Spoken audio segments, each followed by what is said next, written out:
Welcome to our second video on benign breast diseases. Let's begin.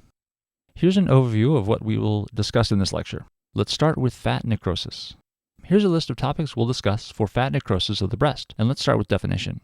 It's defined as necrosis of fat tissue of the breast as a result of trauma or surgery. Positive history is not always present in patients. Fat necrosis is not associated with increased risk of carcinoma.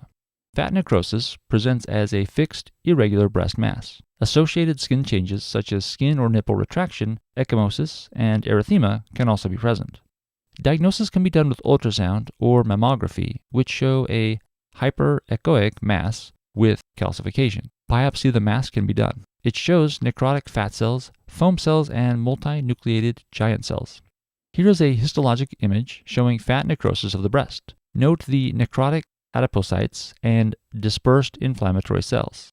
Fat necrosis of the breast is a self-limiting condition and does not require treatment. Now let's solve this question. A 53-year-old woman comes to the physician due to a breast mass that she palpated while taking a shower. Physical exam shows a hard, non-tender mass in the upper outer quadrant of the right breast. She does not recall any trauma to the breast. She is a lifetime smoker and drinks alcohol occasionally. Mammography shows an irregular breast mass and microcalcifications. A biopsy shows multinucleated giant cells and foam cells. What is the most likely diagnosis?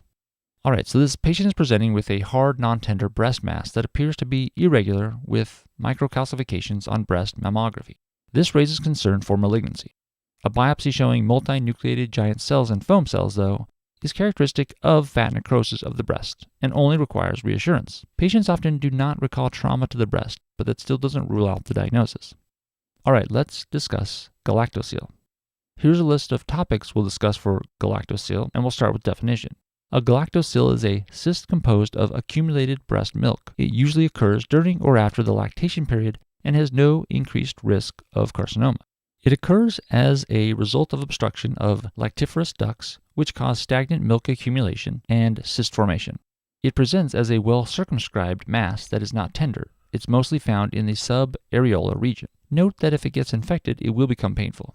Galactoceles are diagnosed clinically. On fine needle aspiration, a milky fluid can be seen. On ultrasound, it appears as a complex breast lesion. No management is needed for galactoceles. They usually resolve spontaneously.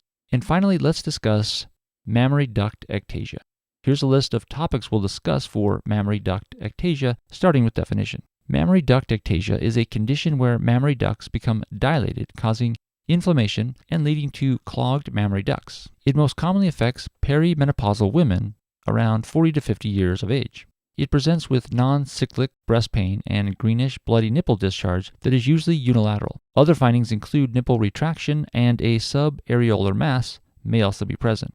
An ultrasound or a mammogram can be used in the diagnosis. An excisional biopsy can be done to rule out malignancy and will show obstruction of ducts and ductal inflammation. Mammary duct ectasia usually does not require treatment and often improves without treatment. Warm compresses and antibiotics can be used if it progresses to mastitis. Local excision is the definitive treatment for patients with persistent symptoms. Here's a table summarizing the conditions we discussed in this lecture. Make sure to go through each condition and be able to recognize it during the exam. Now let's solve a question. A 27-year-old woman comes to the physician due to mild discomfort in her left breast. She noticed a subareolar mass while taking a shower 2 days ago. The patient gave birth to a healthy neonate 1 week ago. She breastfeeds the baby every 2 to 3 hours. Vital signs include a temperature of 36 degrees Celsius, a blood pressure of 110/70, heart rate of 86 beats per minute, and respiratory rate of 15 breaths per minute.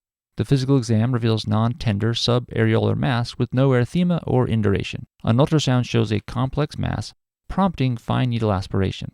Aspiration yields white fluid. Which of the following is the best next step in the management of this patient? A. Mammography. B. Core needle biopsy. C. Dicloxacillin. D. Reassurance.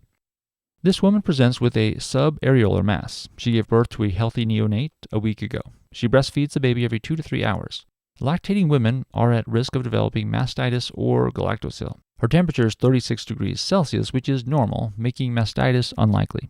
Additionally, the mass is non-tender with no erythema or induration. These clues also make mastitis unlikely. The fine needle aspiration yields white fluid. This confirms the diagnosis of a galactocele. Galactocele is a cyst with accumulated stagnant milk. It resolves spontaneously, so the patient needs reassurance. The correct answer is option D. Here's a slide reminding us of the management of Galactocele. Let's discuss why other options are incorrect. Options A and B are incorrect because mammography and core needle biopsy are necessary when there is high suspicion of breast cancer. This patient is young and the fine needle aspiration yields white fluid, making breast cancer very unlikely. Finally, option C is incorrect because dicloxacillin is used to treat acute mastitis. This patient is afebrile and her subareolar mass is non-tender with no erythema or induration. This practically excludes mastitis. And that concludes our lecture on fat necrosis, galactocele, and mammary duct ectasia.